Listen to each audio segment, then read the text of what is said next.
Well, it's good to talk about tourism. It's an uplifting sector to talk about. one of the more fun panels to be on today. Your Excellency, I want to start with you. I know tourism has been a big focus in Qatar, part of the diversification efforts. The numbers were really good. They were solid for last year. You're already at 5 million tourists versus your 2030 6 million targets. You're getting very close to your 2030 target. Exactly. Talk to us about how important you expect the tourism sector to be as a driver of Qatar's growth in the next few years. Amazing. First, I'm very happy to be with you on stage with my brother Sébastien here and talking to this beautiful audience. As you know, everybody in the region or globally, they are looking to increase the number of visitors. In Doha or in Qatar, we succeeded to reach 5 million visitors in 2024, which is like 25% increase from 23. But let's take this opportunity when Sébastien here on the stage with me, we are focused more on room nights. First time we reached more than 10 million room nights in 2024, which is a metric allows us to measure the economic impact or economic growth. This is the most important, I think, for us in Qatar. And every hotelier knows about COSTAR, which is give you indications and numbers about where the tourists came from and how long they stay and things. And I'm very happy to find Qatar ranking #1 in the region with a growth around 22% in room nights, which even all Dubai or Saudi taking the lead in headlines. But #2 and 3 is Abu Dhabi and Kuwait of growth of room nights, around between 10 and 8%. We are building on this, and we will try to drive these numbers to grow and to have real impact in our economy. Is it fair to say then it's not just about the number of tourists who come in, but how long they stay in Qatar? Yes, this is what we're trying to focus on, how long they can stay in Doha, to extend the staycation here in Doha, and to find what the people looking for here in Doha about adventure, sun, sea and sand, more quality time with the families, and to use the diversified offering here in our city in Doha. And Michael Bublé, if you're here this week. Yes, Michael Bublé on Friday. I hope everybody have a chance to that. So yesterday I had the opportunity to speak to His Excellency, the Prime Minister, and he said one line that caught a lot of attention, that the World Cup was sort of like an IPO moment for Qatar. Yes. So it's publicly trading now, Qatar, to continue the analogy. Exactly. What are the next big events we can watch out for in the next few years? Actually, the big events non-stop activity for us to host here in Doha and to utilize the great infrastructure we have, the stadiums, the venues, the transportation, the connectivity, the great connectivity which Qatar Airways provide also. So in the end of this year, we are hosting 2 big tournaments, FIFA World Cup Under-17 and Arab Cup for the second time here in Doha, and the F1. So there is 3 major sports events happening in the last quarter of this year. And around it, there is many events in our calendar to activate this great events. And then and at the moment, we are hosting the World Cup for table tennis, and the 2027 Basketball World Cup. And 2030, we'll host the Asian Games for the second time. Okay, so there's a lot to look forward to. Sébastien, let me turn it to you.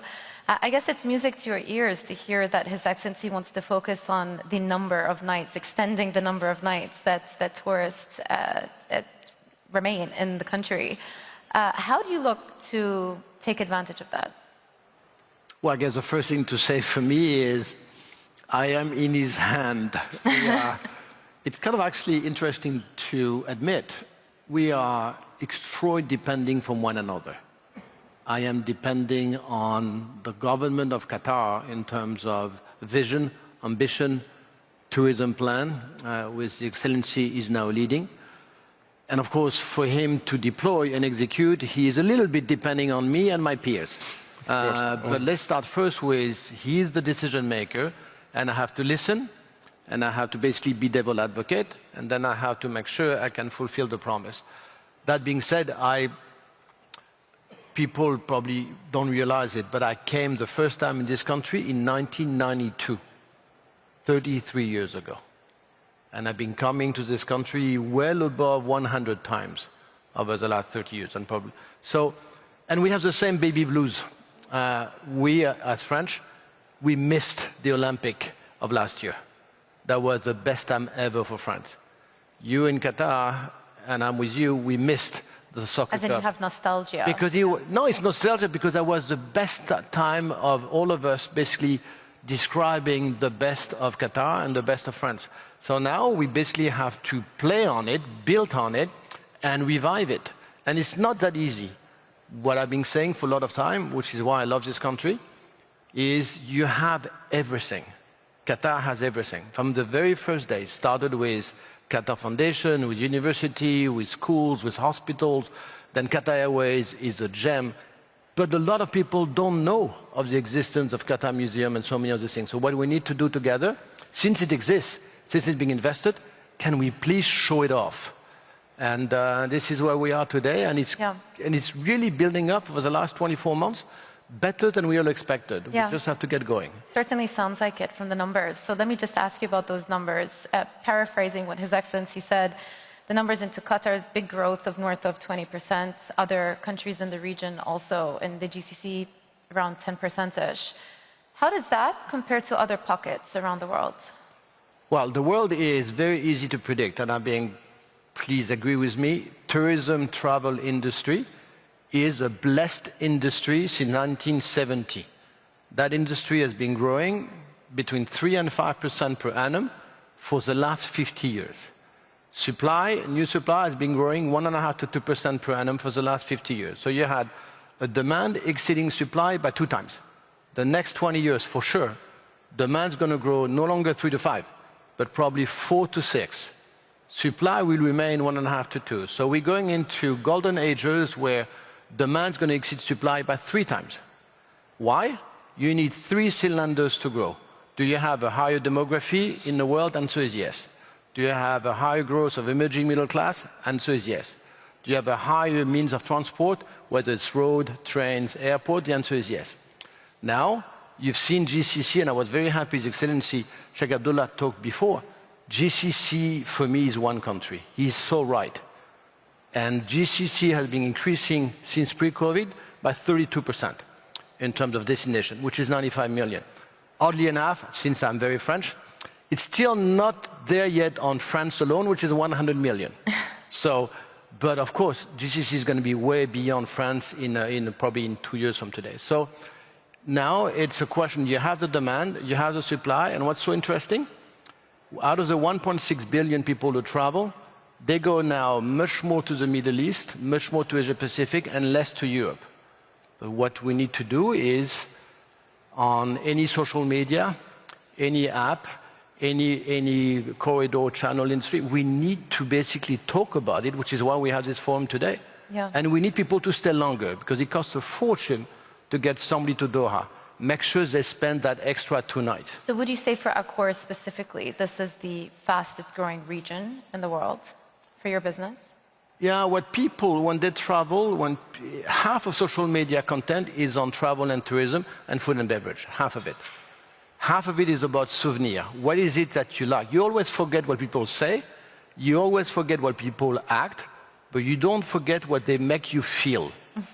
No, but I'm very serious. Everything about feeling, sentiment, memories, souvenir, and it's very tough to execute. So what we need to do here, and which is why I'm so attached to Qatar Museum, Qatar Exhibit, fashion industry, there's a lot of things you can do through the luxury segment, which is easier than the standardized mid-scale economy segment.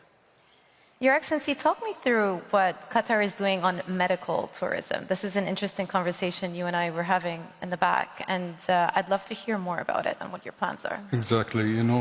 Qatar is one of the highest countries in the world have spending on healthcare. And I think His Excellency, the Prime Minister, mentioned this yesterday. We are spending around 12% from our annual budget on the healthcare. And we are in Qatar Tourism, look at it as like it's an opportunity. And we worked very closely with the Ministry of Health to develop the new health tourism strategy, and we just finished and presented to the PM and got approved. This can help us to capitalize on this investment, to call people to come and enjoy the quality of healthcare here in Doha, and to target on this audience as main target for us. Please come, enjoy our quality of healthcare and our quality and safety in the city. This can drive also more people to Doha and to justify this big amount of investment putting in this sector and also serve our tourism sector.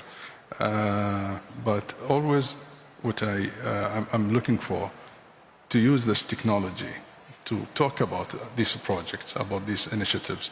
And this is what we are focusing now with AI, with the big tech companies in Doha, and put tourism more closely with the people, to let people, everyone to know what they can have and what they can enjoy here in Doha. If we are not speaking enough as Qatar Tourism, there is many tools we can spread the information and the services, and it's really very interesting working on this. Is the purpose of that to attract a different demographic than who is currently coming? Yes, as I mentioned in the beginning, I'm not looking to drive the numbers high, rather than to stay more on the quality of visitors, to enjoy our excellent service here in Doha. In Qatar Tourism, we have something called Qatar Excellence Academy. It's covering all aspects in this sector, from museums, tour guides, DMCs, taxi drivers, teaching people, even tour operators out of Doha, about what we have here in Doha, and using also our partners as Accor or any other hotel company to talk about Doha and promote Doha more and more. Sébastien, you were saying you've been in Qatar since 1992, is that what you said just now? Yeah. Okay, do you feel like because you've been here longer, you have a competitive advantage over the other hotel operators who are looking at the region as well? Because there has to be more competition now. I wish the answer is yes. I don't believe so. Why not? Well, because the Qataris are very demanding. They love me for who I am, but they want tomorrow. That's a good thing. That's a high standard, though. So it's no. I think I have a better read on the Qatari officials and have a very deep relationship. But that's good. But that's not good enough. So I know, and the more I know them, the more they ask for me. So I guess. But seriously, it's the difficulty of this country, and it's one, and it's being addressed. We don't have enough luxury beach resort experiences. They built it in Dubai. They are building it today on the Red Sea in Saudi. They built it in Abu Dhabi. And we are, I say we as Qatar, we are late in this country. And most of the luxury hotels today still don't have great beach access, which is why altogether for the last 4 years, we basically launched this Land of Legends and the golf resort, all that 5 billion investment being made by Qataris and non-Qataris, by the way. The theme park, the water park, the retail done by Land of Legend, which I am associated with, we've been saying to the Qatari official for the first time, we want non-Qatari to put the money at work. We're going to put skin in the game. We're going to build it. But that is what's missing in this country, is people will come here if they have entertainment, leisure, water park. I know Qatar Fan exists and Qatar Fan is being built. I'm just saying we need more of them and we need to go quick at it because other countries will offer the same thing and hopefully not sooner, but we need to catch up. Sorry, I should not be saying we. I'm an outsider, but I guess... No.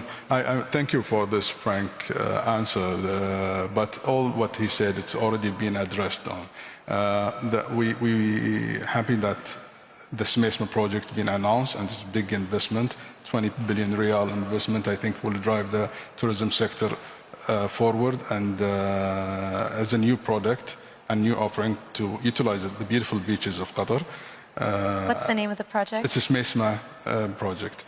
It's 20 minutes drive from this hotel, and it will have the great Land of Legends theme park with different kind of offering resorts will be around it with a great golf course, which will give a great experience for the visitors. We'll announce tomorrow, and we will sign here the first PPP project between Qatar Tourism and Public Works Authority and Ministry of Commerce and Industry. And further details will be announced in tomorrow's press conference. It's a project about development, new development for the new beaches here in town, in Doha. We are developing also the beach for this hotel, which is missing. And by the way, we stopped licensing new hotels in Doha. We have around 40,000 key rooms and 7,000 key rooms in pipeline. The only hotels I will gonna give a license to it is beach or waterfront resorts and hotels. This is what's missing in Qatar. He's right, but we are working on this. Sébastien was onto something then. How do you think about the interplay between luxury and sustainability? Actually, luxury and sustainability is very well integrated here in Qatar, in every and each project being developed for the recently in Doha. For worth to mention, Ras Brook resort, we have great Habitats hotel there. It's been built in a Marine Biosphere reserve. It's UNESCO designated area. It was very environmental strict areas, but we developed great luxury resort there.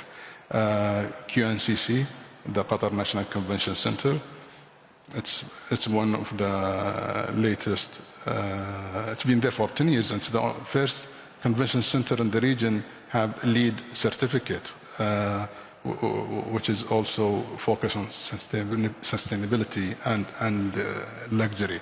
Musharraf downtown, it's very well designed as a luxurious place and also environmentally friendly. So luxury and sustainability is really very well integrated by design in Qatar.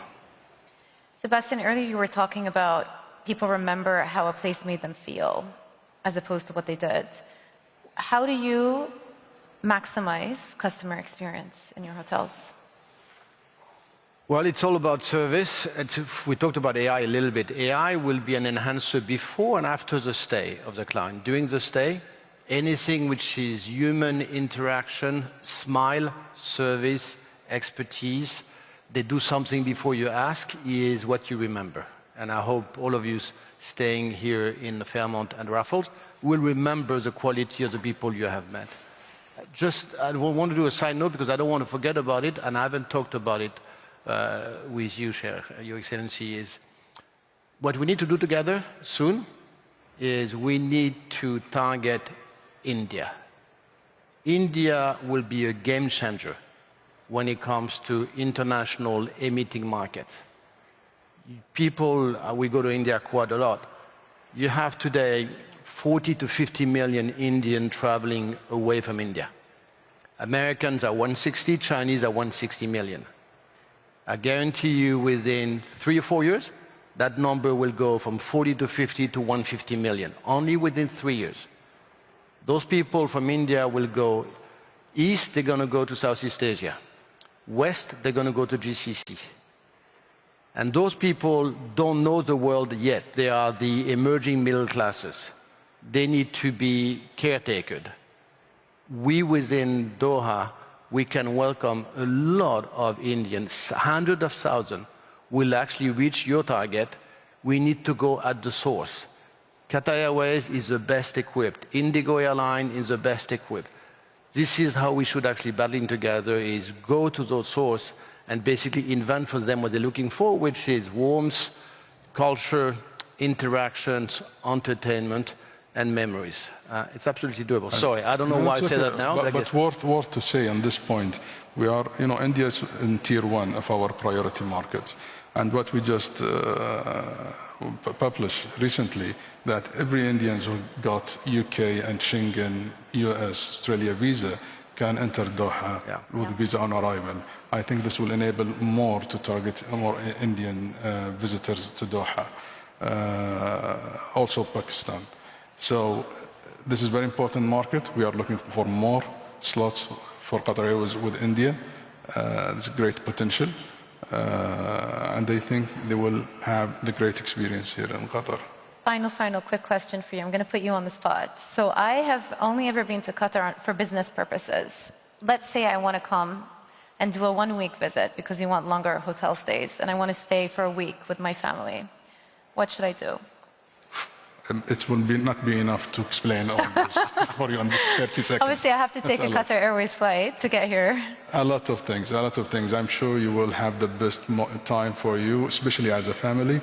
It's suitable for all types of travelers, all different ages, with the wide offering of shopping experience or culture experience in beautiful museums here in Doha, traditional souk, the culinary, the food in Doha is really great. And I'm sure there's many of us, food is the first factor to decide where to go.